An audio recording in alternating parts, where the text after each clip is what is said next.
asfaldisõit nüüd sel aastal, et milline oli ettevalmistus?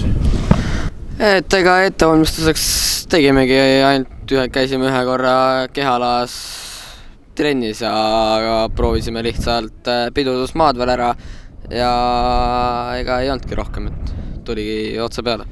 Tänane hommik üllatas lumega, et mis emotsioonid olid? Päeva alguses jah, korraks ikka ehmusin ära, et ei olnud üldse oodanud, et tuleks nii palju lund maha, aga sulas esimeseks vooruks juba enamus ära ja lihtsalt oligi, rajal olid suured lombid ja rada oli märg lihtsalt, et aga juba ülejäänud päevast teine ja kolmas voor kuivas juba kõik ilusti ära. Sinu klassis on konkurents on hästi tihe, et iga viga võib kohe kalliks maksma minna, et kuidas oma sõiduga rahul jäi? Et oma sõiduga jäime kindlasti väga hästi rahul, et tavaliselt mul pole üldse asfalt hästi sobinud, aga täna tuli väga hästi välja. Mis mulje rada jättis? Jaa, oli nii tehnilist osa, kui oli ka sükest kiiret, et tegelikult oli päris huvitav. Mis seal rajal nagu need nii-öelda võtmekohad olid või kuidas sealt nii-öelda seda aega võita andis? No ma ütleks, et need nikerdamised, mis seal oli, et tuli nii-öelda neid võimalikult kiiresti läbida, et muud nagu keerulist ei olnud. No hommikul esimese vooru järgi sa ei olnud kohe kõige kiirem, et räägi natuke läbi, kuidas selleks võitjaks tõusid? Jaa, esimene voor seal kohe esimene kurv oli spin nagu seal paljudel. Ja siis edasi võtsin rahulikumalt, et siis ikkagi saaks lõpuni.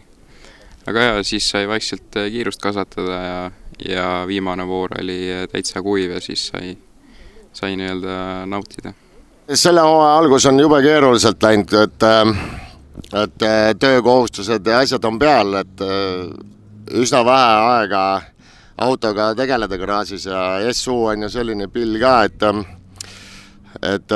töötunde tõenäoliselt garaažis on rohkem kui BMW ja Evo sõitjatel, aga kuidagi oleme oma abimees Raineriga saanud need asjad ühele poole ja esimene nii-öelda pea kuiva asfaldi sõit, ma ütleks, et täitsa äge.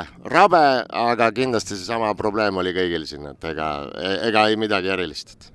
Sõidutingimused esimene voor, ütleme versus viimane olid juba päris erinevad, et kuidas need teevad erinevad? Jaa, esimese vooru läksingi vihmakatega proovima ja kuidagi väga libe tundus täna. Ma ei saanudki aru, mis seal toimub. Iga gaasivajutus oli külg ees, mõtlesin, kurat, nii küll ei sõideta.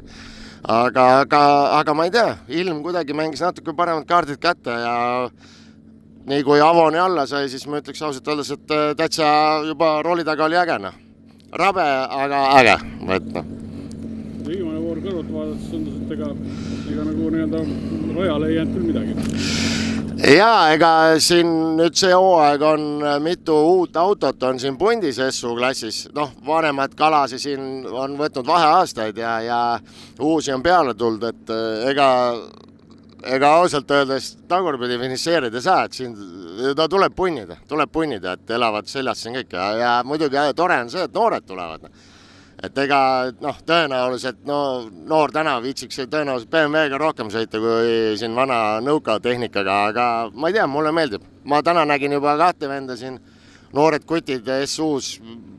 Äkki me ei sure veel välja, äkki veel ei sure. Esimene voor oli väga erinev sõidutingimuste poolest kahest järgmisest, et mismoodi sul see nii-öelda kohanemine õnnestus?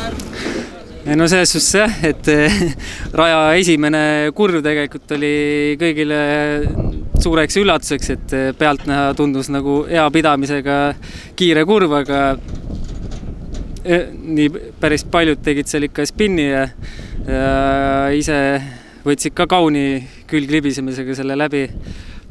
Et eks see oli jah, et esimene kurv oli kohe siuke üllatav ja karastav, aga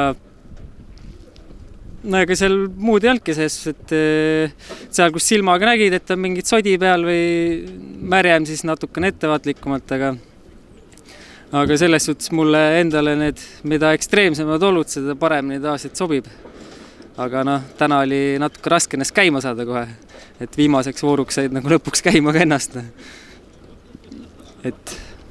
et siis sai juba ikka napikaid tehtud. No konkurents on täpselt nii tihe, et nagu sa hästi korraks mõtled, et mis kurv nüüd tuleb, et kas tuli ikka kiire kurv või aeglane. Hästi korraks kergitad gaasi ja siis juba oledki sekundiga taga. Et eks ta nii on, et täna ka esikolmik või esinelik oli ikka päris tihe, et ühe korreksid, siis enam asja väga pole poodiumile.